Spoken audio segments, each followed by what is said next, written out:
স্বাগত সবাইকে। চলো দুটো চিত্র দিয়ে আজকে একটু জ্যামিতিকে ভালোবাসার চেষ্টা করি। সিম্পল দুটো চিত্র বোর্ডের মধ্যে নিয়ে নিয়েছি। প্রথম চিত্রটা একটু বর্ণনা দিই। একটা ত্রিভুজ আছে, ত্রিভুজের বাইরে কতগুলো লাইন কাটা আছে আর বিভিন্ন অ্যাঙ্গেল দেওয়া আছে। সবুজ কালি দিয়ে একটা জায়গায় জিজ্ঞাসা চিহ্ন দেওয়া আছে। মনে হবে প্রথমে দেখে একটু মাথাটা বনবন করবে, মনে হবে কত কি কঠিন একটা কাজ। জ্যামিতির কতগুলো সিম্পল বৈশিষ্ট্য তুমি যদি অ্যাপ্লাই করতে পারো, কয়েক সেকেন্ডে তুমি এই সলভটা মুখে মুখে করে ফেলতে পারবে। আজকে আমরা সেই মুখে মুখেই করব। চলো শুরু করা যাক।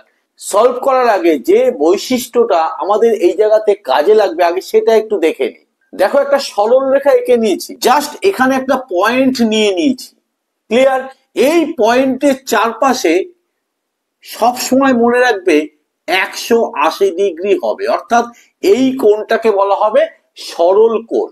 এবার এই জিনিসটাকে একটু জটিল করে দেওয়া হোক। ধরে নাও এরকম একটা স্ট্রেট লাইন আছে, এরকম একটা স্ট্রেট লাইন আছে, এরকম একটা স্ট্রেট লাইন আছে।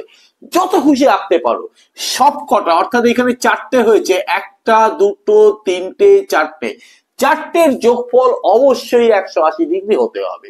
ব্যাস, আমরা আজকে এই সমস্যাটা সলভ করার প্রায় দোরগোড়ায় চলে গেলাম। চলো কিভাবে হয় মুখে মুখে করব। প্রথমেই বলেছি এই যে আমি কালো কালিটা দিচ্ছি, তাহলে দেখো তো এইটার সাথে মিলজুল আছে কিনা। 70 আর 50 কত হয়? 120। টোটালটা কত? 180।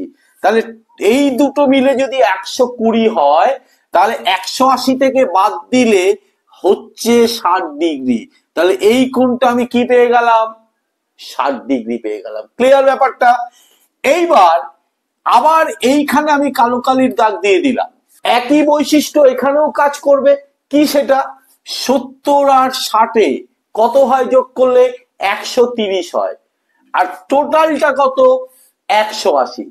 অর্থাৎ 180 থেকে যদি 130 বাদ দেওয়া হয়, তাহলে এটা হয়ে গেল 50 ডিগ্রি। পরিষ্কার? এবার একটা ত্রিভুজের তিনটে কোণের যোগফল কত? তিনটে কোণের যোগফল সেটাও তো 180 ডিগ্রি। এই একটা ত্রিভুজ আমি কালো কালি করে দিলাম, একটা দুটো তিনটে কোণ মিলে কত হবে? 180 ডিগ্রি হবে। তাহলে 50 আর 60 কত? 110।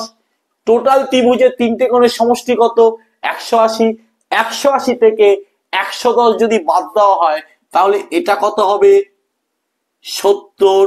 আবার চলে আসো, টোটালটা কত? 180। তার মধ্যে 70 আর 50 মিলে কত হচ্ছে? 120। 180 থেকে এই 120 বাদ দিলে কত হবে? এটা জিজ্ঞাসা চিহ্নের জায়গায় কত দাঁড়িয়ে যাবে?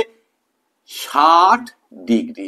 যেখানে প্রশ্ন চিহ্ন দিয়েছে সেই আনসারটা কত বেরিয়ে গেল? 60 ডিগ্রি। লিখে লিখে করলে এত বড় হয়ে যাবে, আমাদের অত সময় থাকে না। ছোট ছোট প্রশ্ন ঝপাঝপ ছবি দেখে আমি যেভাবে এক্সপ্লেনেশন দিলাম সেইভাবে বাড়িতে প্র্যাকটিস করবে, অনেকগুলোই তুমি পারবে। চলো চট করে তাহলে এবার দ্বিতীয় যেটা আছে সেইটা একটু সলভ করে নিই। প্রথমে দেখো যেটা লাগবে আমাদের, দুটো সরলরেখা পরস্পরকে যদি ছেদ করে তাহলে বিপ্রতীপ কোণ তৈরি হয়, আর এই বিপ্রতীপ কোণ সবসময় সমান হবে। তাহলে দেখো খেয়াল করে, এই যে একটা সরলরেখা আর এই যে একটা সরলরেখা, এরা পরস্পরকে একটা বিন্দুতে ছেদ করেছে। তাহলে এইটা যদি 143 হয়, এর বিপ্রতীপ কোণ হচ্ছে এইটা, তাহলে এইটা টোটালটা হবে কত? 143। এবার এখানে একটা চিহ্ন দেওয়া আছে, এই চিহ্নটা মানে কি? আসলে এটা সমকোণ, অর্থাৎ 90 ডিগ্রি। তার মধ্যে তাহলে এই কোণটা কত হয়ে গেল? 90 ডিগ্রি। এই কোণটা হচ্ছে 90 ডিগ্রি। তাহলে এই কোণটা যদি 90 হয় আর টোটালটা যদি 143 হয়, তাহলে এই কোণটা কি করে পাবো?